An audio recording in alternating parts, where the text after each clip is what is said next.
Uh, look again. What's up, baby? Yeah, look again.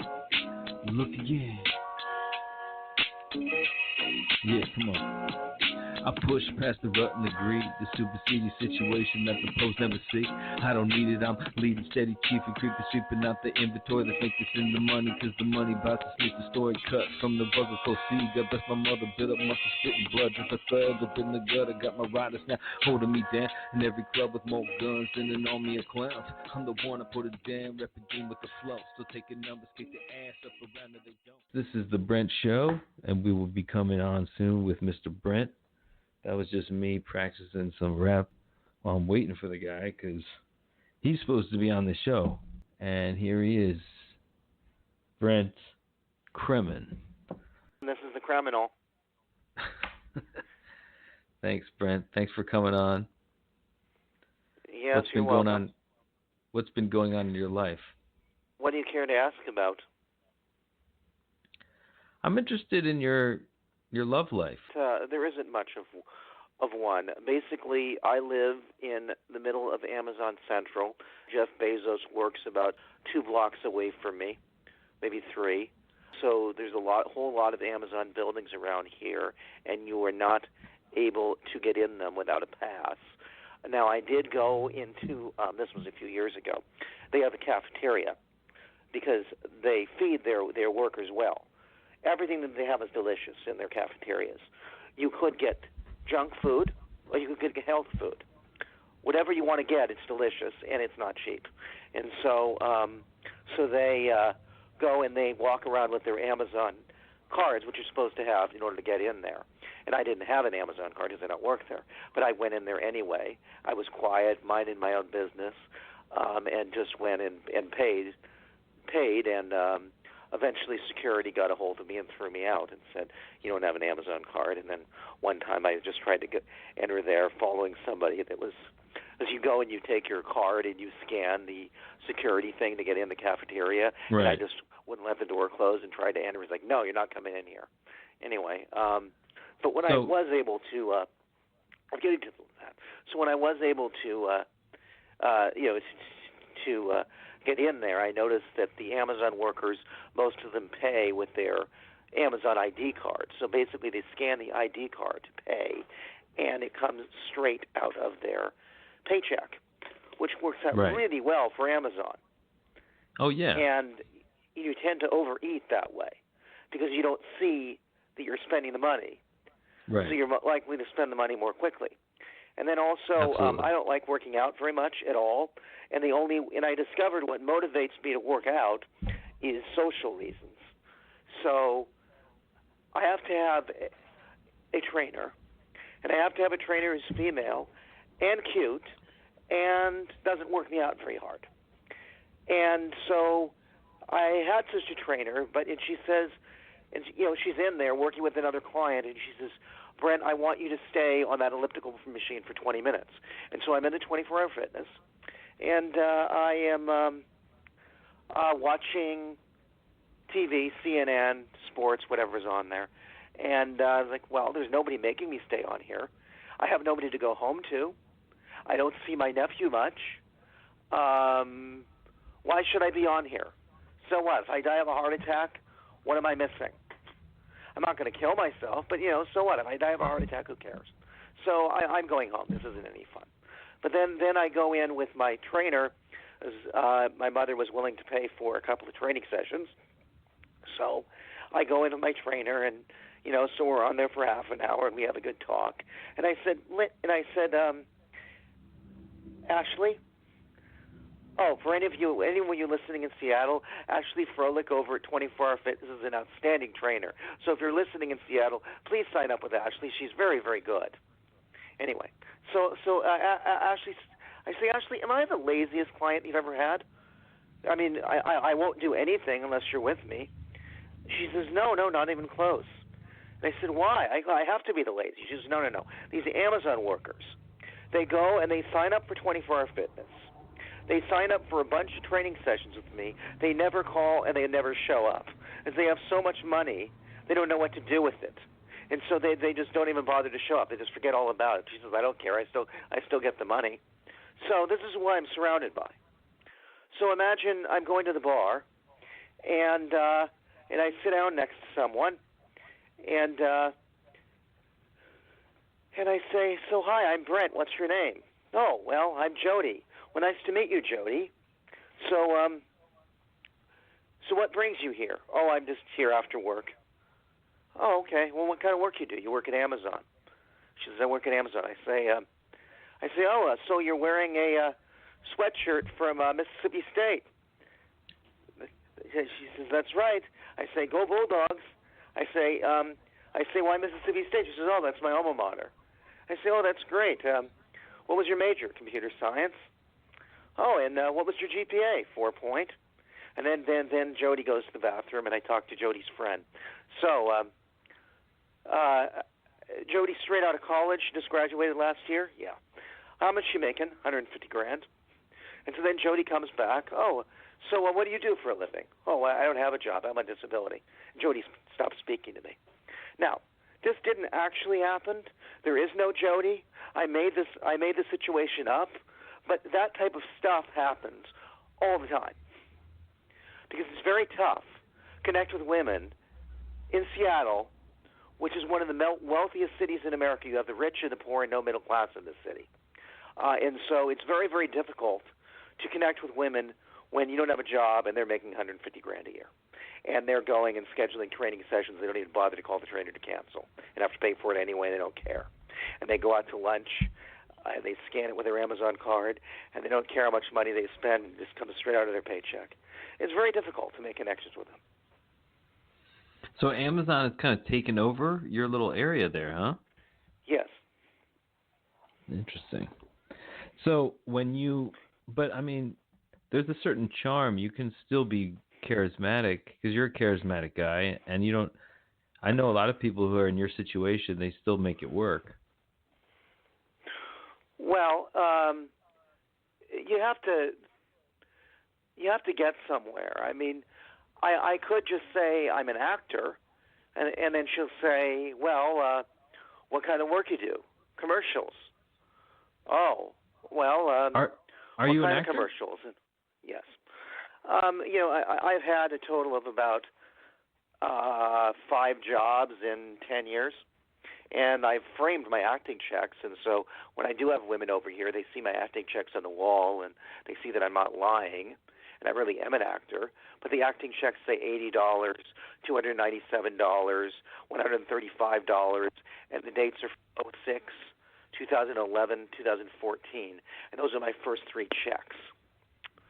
So how come there's get the idea that yes, I'm an actor, but obviously I don't make much money. So you've never appeared in any of the F4W videos? I didn't even know there were F4W videos. I think they're doing videos now of like Brian and Vinny. Well, I wasn't told about them. Oh, you don't know about they're like that's another subscription service I think you can sign up for. Well, I think I heard something about when they do their shows, they put them on YouTube, or they're on no, they're not on YouTube. You can pay to watch them do their shows. Right. No, I don't really have interest in paying for that. Yeah. But that's a really good revenue stream there. So. If people want to pay extra to watch them, great. I'm not one of those people, but if they make money off of that, wonderful. Right. But all you'd have to do is just point your phone at yourself and just talk for 15 minutes, on anything. I don't know how to record, and I don't really have a smartphone either. I mostly use a landline. So I have discovered that technology is basically leaving me in the dust. For instance, Whole Foods started in Austin, Texas. Their flagship was in Austin, Texas, where they started. Like the one liberal part of Texas, where people want to buy this food that doesn't have any preservatives in it. Well, Amazon bought Whole Foods, right. And so now they have a new flagship, which is right in Seattle, right in my neighborhood, right by the Amazon, right in the center of the Amazon headquarters. That's their new flagship. And so when Amazon bought it, they lowered the prices. And then they give you even a further discount if you have Amazon Prime. And it turns out I did sign up for a trial of Amazon Prime for free for a while. So I go into the Whole Foods. So are you Amazon Prime member? What do you know? I actually am. Oh, well, you just give us your phone and you get the discount. Oh, sorry, I don't have a cell phone. Well, no discount for you then. And then there's Amazon Go stores. Right. And the Amazon Go stores, you can't buy anything unless you have a smartphone. Now, they did make a change. They made a change where you can buy it with cash, but not with a credit or debit. You can't get in the store. Now, they have hardly any employees there. And then there's another one. They have these bikes all over Seattle, but you have to have an app. You have to be able to scan your app in order to use the bike. Right.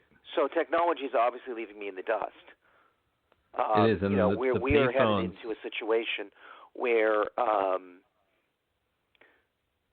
well, if you're Christian, have you ever heard that you cannot buy or sell unless you have certain mark? What if the technology advances so far where you don't need cell phones?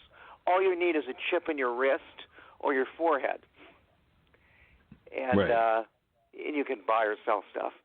Then if you don't have it, you can't buy or sell stuff. Well, I guess I won't be able to buy or sell if they're doing that. Yeah, well, Tesla just came out with its first self-driving truck, so it's starting. I mean, there's going to put a lot of people out of work. Yeah, it's not good. So can you drive this truck without a cell phone? I mean, can you get in the truck without a cell phone? Yeah, probably, but is he going to go anywhere? Yeah. There's a lot of places that have discounts, but you can only get it with the app. Like you used to have like punch cards or rewards programs. Now these rewards programs, you can only get them with an app. There's just more and more of this stuff. Yeah, and it's getting away from it. It is. Same with payphones, right? None of them work, right? Yeah, the very few that are left, none of them work. Well, yeah, I mean, like, you can occasionally find one that works, but it's getting more and more difficult. And they're relics. One of the advantages. Well, I remember it was a few years ago that there would be signs on the payphones in Seattle that that's recorded, and the police is listening into it because criminals would use them because they thought that they couldn't be tracked. So there were signs on the payphones when they were like 5 years ago or 10 years ago when they were more common that those are being recorded and that the people are that the authorities are listening in to deter crime. But so how do you entertain yourself generally? Well, I'm on Facebook a lot, and some people go and they use social media. Hi, this is what I ate today, and they post a photo. I don't even know how to post a photo on there, but all the photos up there other people put.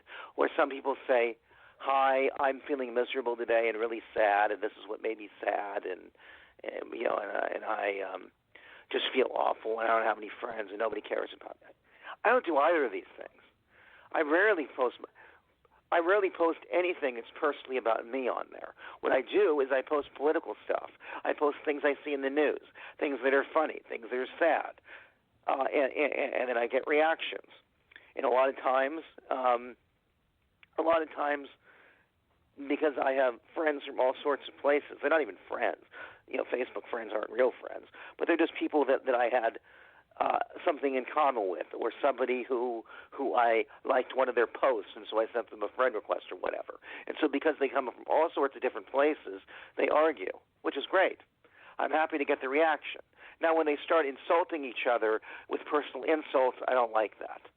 But I put things up there to get a reaction, and I know that they are going to not agree. And so that I spend a lot of my time on that. I spend a lot of my time following the news. I spend a lot of my time sleeping. I spend a lot of my time walking around the neighborhood, going to sporting events, going to well, let's see. I signed up for there's a free event coming up on the 28th where It's a bunch of Jews that live downtown and are involved in a kabod, which is a traditional Jewish organization where they're like, if you have a Jewish mother, they're interested in you. It's like whatever you want to do. There's a smorgasbord of activities. Whatever you want to learn, anything you're interested in, great. Anything you're not interested in, we're not going to push it on you. And if you don't have a Jewish mother, we're not interested in you because we don't think you're Jewish. If you don't have a Jewish mother, we have no interest in you whatsoever. And if you come here, we'll turn you away 3 times. But if you have a Jewish mother, we don't care if you're eating ham. We don't care if you know anything about Judaism. If you have a Jewish mother, come on over and learn whatever you want. So they have this event, which is free. And they don't have too many free events because the way that it works is the rabbis are told you're setting up shop here. And then from then, you're on your own, and they have relied totally on donations. So if they don't get enough donations, they have to shut down the shop. So having a free activity is rare. And so this free activity is for hamburgers and Hanukkah, and it's for downtown Seattle. And so the people there are very, very wealthy. If you can afford to live or work in downtown Seattle, you're very wealthy. So I'm going to that. All right. That should be good. Yeah. So, you have to just paint yourself more as, like, there's a lot of cool guys that kind of get by. Well, I can say that I'm doing Airbnb because I just did that. Now, if I don't have my business license by December 15th, Seattle has this requirement that you have a business license to do Airbnb. But, yeah, I'm doing that, and I basically looked, and the cheapest, worst motel in Seattle is on Aurora Avenue, which is known for drugs and prostitution. And so that motel cost $85. Now, what does that motel have that I don't? Well, they got a bed. They have privacy. They got a TV. They got a shower. Well, I have a shared living room. A couch is in the living room, so I'm on the computer. I'm watching the TV, and they don't get any choice as to what they want to watch on TV. I'm sitting there right with them, and they're on the couch. And then they got a shared bathroom, and they got a shared kitchen. So that cheap, ratty motel has a lot of things that I don't have. So they charge $85, and I charge $20. So that's why I make a little bit of money. They charge $20 a night to sleep on my couch. You actually get people to sleep on your couch for $20 a night? It's like $20 a night. And I say, well, if you don't like it, the cheapest motel is $85. Wow, and you don't even know who these people are? Well, Airbnb, they do background checks, and I get their phone number and their address, and Airbnb has it. And so if I do something they don't like, or if they do something I don't like, and it violates the law, or it makes people very uncomfortable, then I can report them, and they can report me. Has anything ever happened? They can write bad reviews or good reviews. Has anything ever happened, like, weird? No, everything's been fine, except for there were a few times. Let's see. It was a couple from two young ladies from Austria. Hitler would have loved them. They would have been poster child for Hitler. But that was a long time ago. So I don't hold this against people. That was a freaking long time ago. Just because there were a couple of blondes from Austria, so what? So I got all my Jewish stuff up here. What? That was the only reason that you didn't like them, because they were from Austria? No. I don't care. It was a long time ago. I didn't say I didn't like them. They were fine. I did like them. I know, but what did they? Did they do anything to you? Well, I'm getting to it. So they're here, and they're speaking to each other in German, and I show them my place, and they talk amongst themselves, and they say, well, we think we're going to stay in a motel. And I say, a hotel. I say, well, that's fine. There's a hotel right down the street. It's really nice. It costs $350 last I checked, including the taxes and fees. You could go in Aurora and you get that really rotten motel is $85. Most of them are over $100. The Motel 6 is like $120. You can. We think we'll stay in a youth hostel. Oh, so okay, that's fine. I've done that. The youth hostel is also $85, but you don't get a pillow. You think you do get a pillow, but you don't get any sheets. And you're like in a dorm room. It's your choice. And they, right, it's like a jail. and they say, well, we think we're going to leave. We're going to go to the hospital. I say, well, can I walk you to the bus? No, we're fine. I say, okay. So they left, and I got paid anyway. Really? You got paid anyway? Huh? Yeah. Now, some people, they have a no cancellation policy. So it doesn't matter. You cannot cancel, and the person always gets paid. I think that's mean, and so I actually have a liberal cancellation policy that just requires 24 hours notice. And so basically they were booked for 4 days. I got paid for – I think they were booked for 3 days. I got paid for the first 2. So oh, wow. Nice. So you do that, huh? That's something you do. Yeah. Where is there any place you could stay and rent out that place for more? There's no place for you to go. Well, it wouldn't. I'm in a low-income building, and so it's questionable about whether I can do this or not. I don't really like whether it's subletting, but I really don't think it's subletting because I'm not giving them a key. They're not staying here alone. But no, I'm certainly not going to do that where I'm not here, because that would seem to me clearly a violation. No, I don't think that it is subletting when they're just sleeping on my couch when I'm here. So you don't declare that? Do you declare that to the IRS? Yes, I will be. Yes. Okay. So this is your first year of doing this. Yeah. Otherwise, Mike Rotundo will come and get me. And you don't have a driver's license? Was that funny? Okay. Wait, Mike Rotundo? You mean the repo man? What? I don't know who's. Oh, IRS. IRS. Yes, right. I didn't get the joke. Yeah, although Barry Darso might start repoing things as well. Yeah, I'm surprised they never worked. Take your pick. Did they ever work together? Those two? It seemed like they would have a natural pair. Well, I know that Barry Windham and Mike Rotundo worked together as the what the U.S. Express or something in WWF. They were for first cousins. I know that. Yeah. Yeah, and so then, so the music that they had, that was, later became Real American, whose music, but they used it first.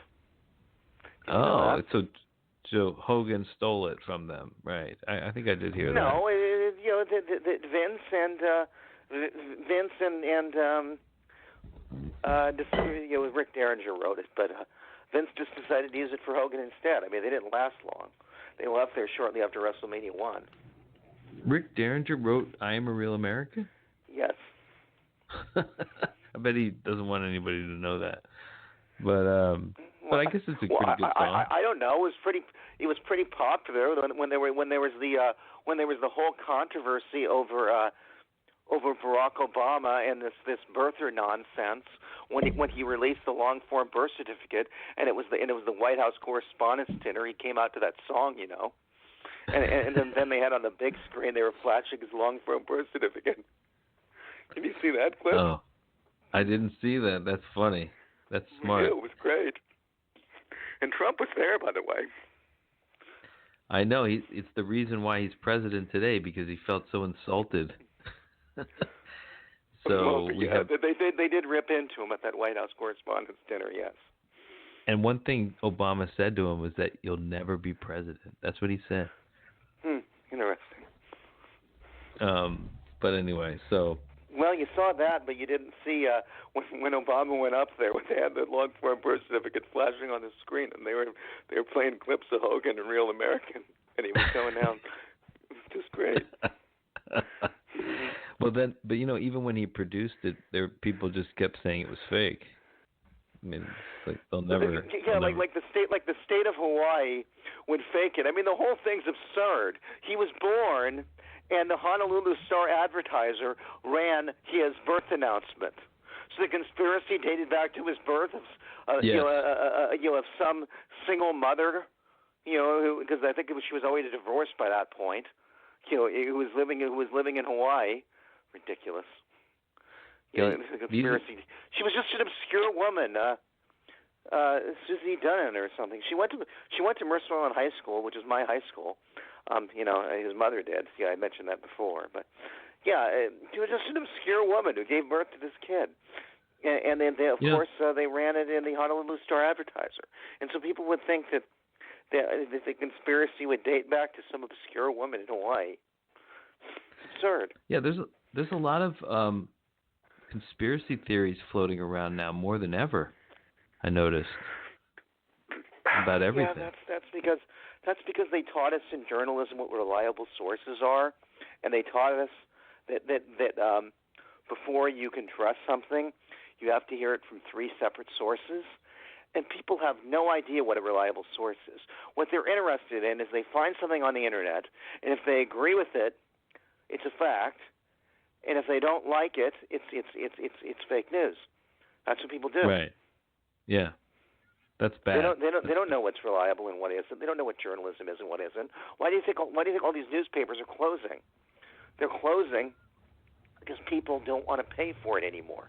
People want to go and find their news where they don't have to pay for it, and they don't care whether it is actual news or not. They don't care whether it is real or not. They just want stuff that's A, free, and B, they agree with. And that's why the newspapers are falling. Yeah, that's why the newspapers are closing up. And that's why when you have small-town newspapers closing up, the city council can do whatever they want because there aren't any reporters there. That's a good point, because sunlight that's the thing that keeps things honest. Yeah. So when you look at, so you actually get public assistance? Yes. Yeah, I've been on federal disability for a decade. How did you prove that? Because you seem relatively competent. I mean, I don't think that I would peg you for that. I have a good... I have good communication skills, but that covers up my disabilities. I mean, I got a whole neuropsych report. My spatial reasoning, multitasking, speed of completing tasks, overall energy is all impaired. I can't type because I can't move one finger up and down without moving the other fingers. I make a lot of typos when I have to go back and fix them, and I'm hunting and pecking and making typos, and so. So what happened is I applied for disability, and I was rejected. We got a lawyer and filed an appeal, and that was also rejected. And then we went to court, and the judge takes a look at the paperwork, takes a look at the medical records, and says granted. And that's indefinite? And I guess pretty much everyone gets rejected the first time because they don't like giving it out. So. Right. Some people get it on appeal. Me, I had to actually go before a judge, and it took about 10 minutes before he saw the evidence and granted it. Okay, and besides the fact that, I mean, surely you could do, like working, why couldn't you work, for example, in like a grocery store? I would go too slowly. I see. I could get you my whole neuropsych report sometime. I don't want to discuss this on a show, but right now I'm working with Department of Vocational Rehabilitation. They help the disabled get jobs, and I'm applying to place after place after place. We must have applied to 100 places. I got 2 interviews. I wonder whether all this stuff that's up on me about the internet, about being in a mental institution and stuff, you enter my name in a search engine, and the first thing it says is that I've been in the mental hospital. And so maybe that prevents me from getting interviews because I've only had 2 of them out of 150 places I've applied. I know that those things, now when you're on the internet, you can just look up anybody and they'll tell you if they have something to hide. So it's... Right. Yeah, but if somebody's not going to hire me because I was in the cuckoo's nest, I don't want to work there anyway. Right. Now, you do go to therapy, and do you recommend therapy for just in general? Yeah, I have a psychiatrist that I've been seeing for over 20 years, and he believes in me, and he's going to be, he's in his 70s, and he has no plans to retire, but that's not totally in his hands at this point. So, just because of we're human. So what would you do? And then I have I had a DB, dialectical behavioral therapy counselor for a while, and that can be helpful for some people. For me, I got stuff going on, and I was like, well, I'm not going to be happy until something fundamentally changes in my life. And I'm going to work to have these things change. And she said, well, some of these things are only going to change if you go to court. But anyway, so that didn't totally work for me, but it can be helpful skill for a lot of people. I also have a counselor, and I've been seeing for years, and she's Jewish, and she basically told me, go on dates, you try and enjoy your life, find things that are meaningful for you, and she said, if you continue to talk about having children, I don't think you'd be a good father, so I won't see you anymore if you continue to talk about that. I'm not going to help you there. And weird. forget about these Jewish women, because you don't work, and Jewish women aren't going to be interested in you, probably, for anything serious. I mean, sure, things might happen every now and then, that will make you happy for a while, but they're not going to commit to you. In fact, I don't know if anyone will commit to you. So you just go out and you just go and find whatever joy you can. You may never get married. That's what my counselor told me. That's pretty harsh. Yeah. How do you feel about that? Well, I cannot accept giving up on the idea of marriage, and if I were to date a non-Jewish woman, as long as there's a non-Jewish woman that is willing to date me, knowing that I will never, ever marry her, that's fine. But most women, they will date a guy with the hope that there's a potential end of the tunnel. Not necessarily that it's going to happen, but at least there's some hope of it. And if I date a non-Jewish woman, there's no hope of that. So I can either, A, lie to her, or B, get her to agree to date me where there's no hope. Of course, I have talked to some non-Jewish women about this, and men, and they've said, how about if you just simply don't address the issue? You just see how long you can go out with her and never discuss the issue as to whether there's a future, and see how long it can last. That's kind of impossible. And that doesn't seem to be too terribly unethical. You just wait for her to bring it up. It's not going to happen. Yeah, she'll bring it up. You'll have to deal with it sooner or later. But so when you go to you always have to figure out if a woman is Jewish before you approach her. Is that what you do? No. Is that your first question? No, I mean I will.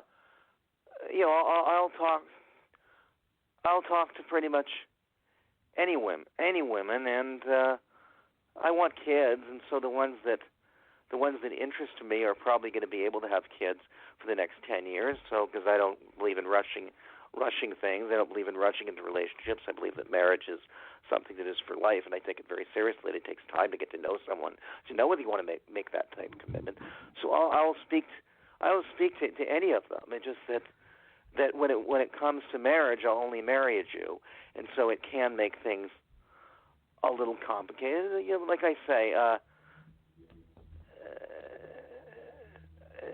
there's a woman who I think is very nice, and she was married to my childhood best friend, and she left him, and so I've been chatting with her. She's like grew up Catholic but rejected it, and I say, are you raising your kids Catholic? She says, they had them baptized, but after that, no, I'm pretty disgusted with the Catholic Church. So she says, hey, being single is tough. Dating is tough.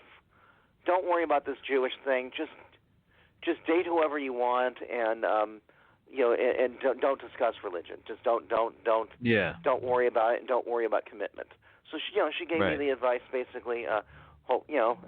Maybe they'll never bring it up, but I agree with you. Good. They probably will eventually, but at least. So basically, I'm saying I'll go out with anyone, but only Jewish women. Is there a future? You're putting it up front. You're not.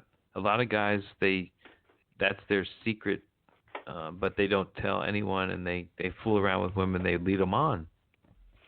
So yeah, that's not nice. If you give them Right. the impression of something that's not true, that's not nice. A lot of men will go and tell them things that are blatantly not true just to get them into bed, and that's not nice. Right. They use them, and you're not Yes. looking to do that. But you're saying kind of that you're okay to use them. You just won't marry them. No, I'm saying I'm not going to lie to them, Right. and I'm not going to blatantly mislead them. But Perfect. Yeah. if we just go out for drinks, go out to talk, and whatever, I won't bring it up, and if they don't bring it up.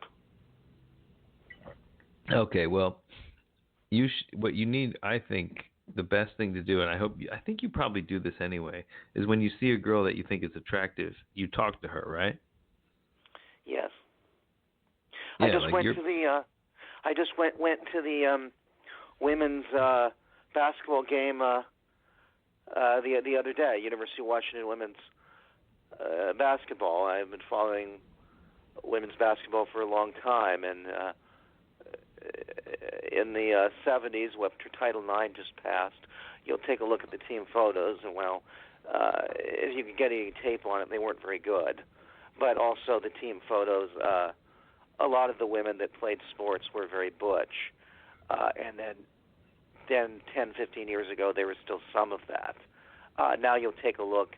Yes, some of them are lesbians, but they're all very, very feminine, and so you'll see that you can see that most of them are very, very pretty, and so I would go, and they were signing autographs after the game, so I would talk to them, and I have a friend whose name is Stephen, and he's too afraid to talk to them, and he also is schizophrenic and mentally ill and OCD, so he'll start asking them OCD questions. He'll keep going on and on until security pulls him away because he just can't stop himself, and so he knows he cannot go up there because he'll just keep asking them questions. And I say, Stephen, there's other people that want to have their autographs signed.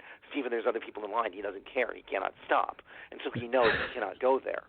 So I go and he likes them, but he can't talk to them because he knows what'll happen. And so I get so I say, Amber is the best player on the team, and she's also very pretty.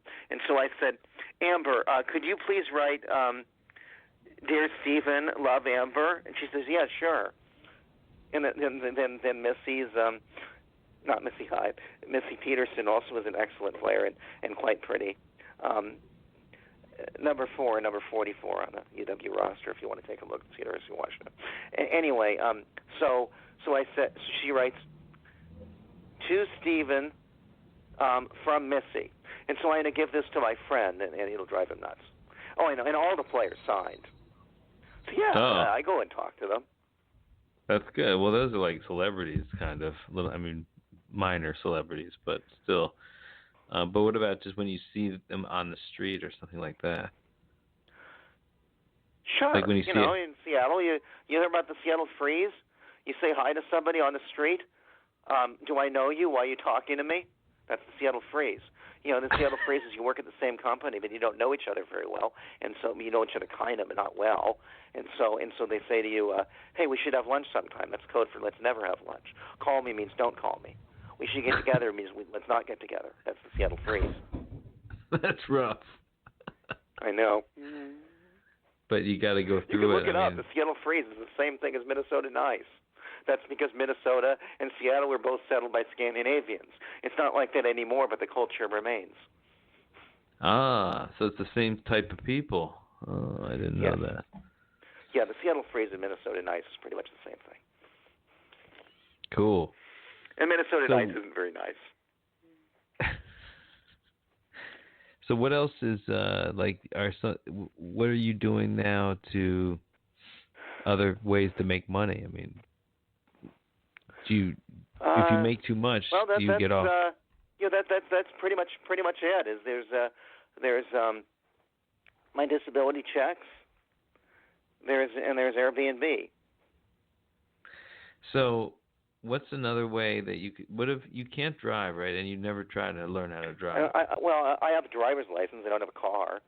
And around here you don't really want a car. There's hardly any parking.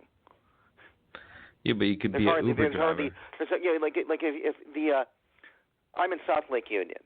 Next to South Lake Union is downtown. There's also Queen Anne. There's also Capitol Hill, and there's the U District. Those are the surrounding neighborhoods. And none of the businesses in these neighborhoods will allow you to use the restroom, and unless you buy something, and sometimes not even then. So I went into a Starbucks, which started in Seattle, and I said, if I bought everything in the store, would you let me use the restroom? No. They said there are no public restrooms. I said, that's not a public restroom. We're talking about a customer restroom. No, we don't have those. I say, where do you use the bathroom? They say, is there an employee restroom? They say yes. So, anyway, so you can't even. So if you don't have a car, it's really difficult to find a toilet. And so when I am looking for a place to live, fortunately my bus stop is like. There's a building in front of me, and the bus stop is right in front of the building in front of me. And so it's really important that I have a bus stop that is right by my home so I can run to my toilet. So these are things I have to consider.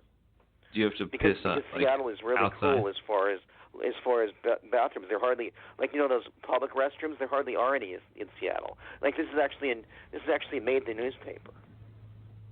Well, that's interesting because in most in Seattle. Have you gone to Scandinavian countries? They have like urinals everywhere. They have like in the outside. Well, they're much nicer than they are here. Yeah, this is just a Seattle problem. It's not a problem of Scandinavian Reserve. This is just a Seattle problem. Is that is that they tried these expensive. Self-cleaning public restrooms that were really nice, and they were chrome, and I don't know. Anyway, so people would go in there and use drugs, but people would use drugs at the porta potties too. And so people are always going to use drugs, but they're also need to be used for legitimate purposes. So because of the drug use, they just remove them altogether. So people who need to use them for legitimate purposes, they're not there. And they didn't even replace them with porta potties; they're just gone. Now, there's something called the Portland Loo, where like it opens after a certain amount of time. There's sensors if there's two people in there because they were also used for prostitution. If you stay in there for too long, the doors will open, or and there's also like it gives you like a warning light, like there's 1 minute left, and then also I think there's a feature where you can always see their legs. So so that it's called the Portland Loo. There's discussion of bringing those here. They really should. They should. Yeah. Now, are you having any prostate problems or something? Some people, they as they get older. Yes, I do. Well, actually, I have a urologist, and so she said, no. She just says you just drink too much. So. You drink alcohol? For example, not a lot. But for example, she wanted to test my flow. And she also wanted to test my urine to see if everything was normal. And she says, you got to give us a sample. I can't give you a sample. Can't do that on command. And so I go down, and and about a block away there's a QFC, Quality Food Centers, which is part of Kroger. And so they have these Ocean Spray Diet Cranberry. So it's 5 calories a serving, and there's 8 servings in there. So basically the whole thing is 64 ounces. So I drink the whole bottle of 64 ounces of cranberry juice, and then about a half an hour later, after I start, I have to pee. And so I go and I give them my sample, and they check my flow, and everything's fine. And then it's time to walk home. Let's see. So before I leave, I pee, and then before I get out of the building, I pee, and then I pee in the parking lot, and then I pee in an alley, and then I pee in the corner of some building, and then I like outside, and then I go and I pee 3-4 more times when I get home, and then I talk to my urologist about it. She said, that's normal. You just had 64 ounces of cranberry juice. They're 5 calories. So you're not like a big alcohol drinker, and what's your main vice in terms of you don't take any drugs, right? No. I have a problem with online blackjack alone. You have a gambling problem? Yeah, I use online blackjack alone. I got a problem because I'd use basic blackjack strategy, but to start with a basic betting strategy. But then when there's nobody else looking at me, and I'm playing that automatic game that goes real quickly, I just start clicking on that mouse and putting more and more chips up there, chasing my losses, and that's how I get into trouble. But if I'm at an actual table or if somebody's watching me play, I won't do that because it's embarrassing. Oh, so it's the same thing with the trainer at the gym. Yes. Like you don't do the right thing. If she's there, right. Yeah, if she's there, then I'll stay on the machine. If she's not there, I won't. But are you a good blackjack player when you're being watched? Well, I use a card. I use the basic blackjack strategy, and so it tells me what to do. I can't remember what basic blackjack strategy is, but I can look at the chart and follow the chart. I see what you mean. Yeah, it's like what statistically you should do with what given the cards that you have. Yeah, it's called the book. Yes. Yeah. So if you just follow that, you won't lose as fast. But you always lose. If you use betting strategy is basically, let's say you have $200. You take 1 unit. 1 unit is $5. If you win, then I think you bet.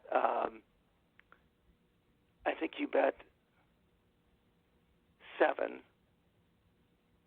No, that's not right. You basically start out with 1 unit. What 1 unit is out of 200, I can't remember. But then if you win, you bet 2 units, and if you win, you bet 3 units, and then 5, and then 7, and then 10, and then 12. And as soon as you lose, you go back down to 1. And so if you have a big losing string of losers, you're just losing 1 unit at a time. But when you're on a winning streak, you keep winning more and more units. And that's where I get myself into trouble, is when I go in these losing streaks, I keep increasing my bet. Into trouble. Yeah, you just kind of like fast forward the game. But so you have a problem then. You have a gambling problem. That's a major problem. But that's your main vice. I have a problem with online blackjack alone. I have done some sports betting where, if I bet on my own, I'm able to stop when I need to because there's only so much I'm willing to lose. Or when I pay handicappers, they'll hit between 47 and 56%. But with the 10% juice, in other words, you bet 10 to win 9. That's 10% juice. You have to hit 60% to make any money. If provided you're betting the same on every game, you have to hit 60% to make any money because of the 10% juice. So if you're paying a sports advisor doing what he says, or she, you're paying the handicapper for the games, and they're only hitting 47 to 57%, then you're not making any money. Huh. So that kind of went over my money was going to the. I wasn't losing anything on the games. My money was going to the handicappers, and then playing on my own, he hit about 42%. So you lose money doing that too. It's really difficult to. It's really difficult to win on sports on your own. Now, there are some people that spend hours and hours studying the games, and they basically become their own handicappers, and they can make money at that. But I don't have the patience or the energy or the time. Well, I got the time, but I don't have the patience or the energy. Most people just don't have the time. But when you were growing up, what were you best at? What was your best thing? Were you good at anything? School, I did well in history, and I did well in English, and I was told that I was a good speller. I don't think I'm such a good speller anymore, but college I was good at journalism, and then after the age of 18, there was less and less that I'm good at, but now I'm 47. You can't write by hand? What? You should write a journal, you should just write things. I can't But by type. hand. But, basically, talking to you, you can take all this stuff that I have on the internet that people post about me, and you can make a book out of it. I have told people that people have told me that I could write a book, and I have also done stand-up comedy, as I mentioned once before. Right. Okay, well, let's then we should start your book then. Okay, so we'll start your biography. Your biography. Sounds good. Yeah. So Mick Foley actually hand wrote his biography himself, but most of these wrestlers, they just go and they tell stories, and somebody else types it up. You know that? That's all they do. Yeah. They just tell stories, and somebody else types it.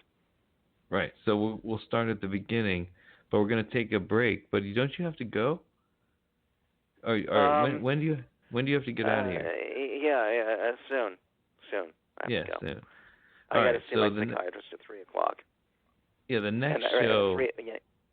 So that right now is 1:47 p.m. Pacific time, and I have to see my psychiatrist at 3:00. So we should go. We should probably be done in 13 minutes. Okay. So, but what we're going to do for the next show is we're going to start at the beginning of your life, and you're going to give your life story. Now you don't have to. You can omit different. You don't have to tell everything, but you can just give a general. Like if you were writing your book, what you would say. I'm not going to tell stuff I'm ashamed of. Yeah. But you'd be surprised. Like, it will make your book better if you do tell a few of the things that you're ashamed of. But not the most. Yeah.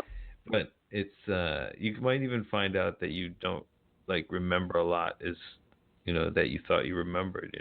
There's a lot. Right. Don't you? Now you have good memories. I mean, do you have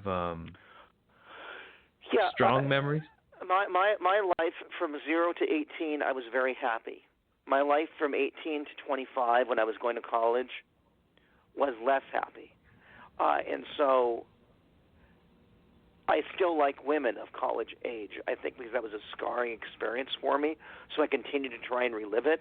My years on the University of Washington campus were not terribly happy. I got my degree. I didn't make too many friends. I didn't get very good grades. It wasn't very happy. But whenever I walk through that campus, I'm very happy. When I walk by the sororities, I'm happy. When I see young people, I'm happy. And so it's like, I think that it was a traumatic experience. It was trauma. And so I go there and I try and relive it or something. Right. So that makes sense. I think that's why I'm happy on there. It's like I'm trying to do it over or something, parts that didn't go well. That's interesting. Yeah. So you were burnt. You had your heart kind of fucked with right at that moment in your life, and for those 7 years, that froze you into that. It kind of froze your development a little bit. Yes. Well. So I did get my degree, and I had a few jobs after that, and then things unraveled. Right. Well, what we're going to do too is that we're going to put you in the. We're going to try to get you some acting gigs. Sounds good. I can't remember lines though. That's why I never went into acting. I can't remember lines. I am an actor, but my agent always gets me jobs, so we don't have to say any lines. Wait, you could learn lines. Come on, man. You're selling yourself short. 2 or 3 of them. My short-term memory's impaired. It's part of my disability. So, like the last acting job I had, it was for Elysian Brewery, which was later purchased by InBev Anheuser-Busch. And so all I had to do was open a door, walk into a fake bathroom, stare at a real mirror, smile at it, straighten my tie, fix the brush the imaginary schmutz off of my shoulder, smile again, walk out, and I got paid $200 for that. And if I didn't have an agent, it would have been $150. Hey man, maybe you should become an agent. That might be the deal for you. I think you'd be a good agent. Well, my agent does a very good job and has a lot of experience, and part of the reason she's a good agent is she started out as a model herself, and so she went from being a model, and I see her picture, and I see her, and she's probably in her mid-50s now, and I said, well, you're still beautiful, Kim. You could still do modeling. She says, no, I'm way too old for that. Come on, that's very flattering, but no. So, she aged out of it, and so she became an agent. Of course, yeah. Yeah, so, but I mean, it seems like a pretty cool gig, because you get $50 and you don't even do anything. You just send people to do stuff. She gets 10% of every one of her clients. That's great. That's a great business. Yeah. So, are you able to spot talent? Are you somebody that could be a good agent? I wouldn't say so. No. I mean. I see. No. I mean, I like some of the scenes that I like. People think are silly or stupid, and some of the movies that I like get bad reviews. So no, I don't think I can spot talent. I mean, one of the so what's your favorite movie that I ever saw that I thought was called Clifford, with Martin Short playing a 12-year-old. He does have a cult following, and there are other people that they can laugh at it until they cry. But it got bad reviews. Have you ever heard of the movie Clifford with Martin Short and Charles Grodin? Yes, I've seen it. I think it's pretty funny. Don't you love the Tabasco sauce scene? Every time I watch that scene, I start crying. And he goes after him with the bread, and he starts hitting him. And he says, "But it was funny, Uncle Martin. It was funny."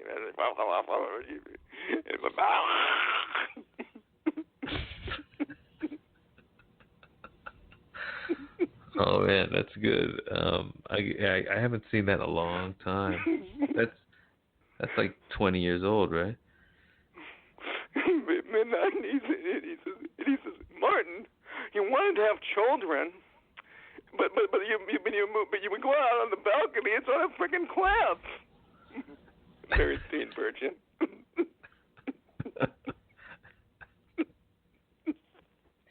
So that's your favorite? That's the movie you like the most? Hi, Uncle Ted Most Wanted. Hi, Uncle Mendel Case. Well,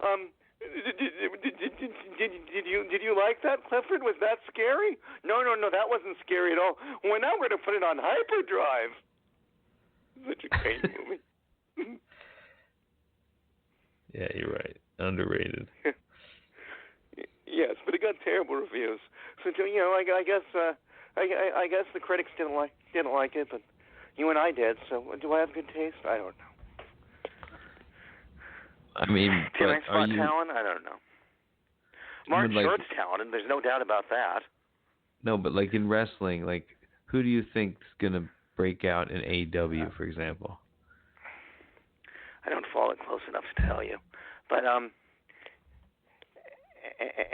anyway, as Gorilla and Bobby would say, see you next week. See ya. Thanks. All right. All right. Talk to you later, Brent. Yeah. Bye-bye. Have a good one.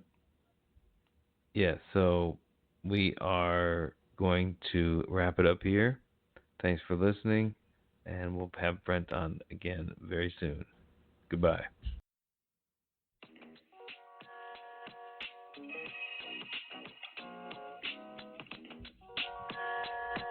Yeah. Look again. Yeah. Yeah.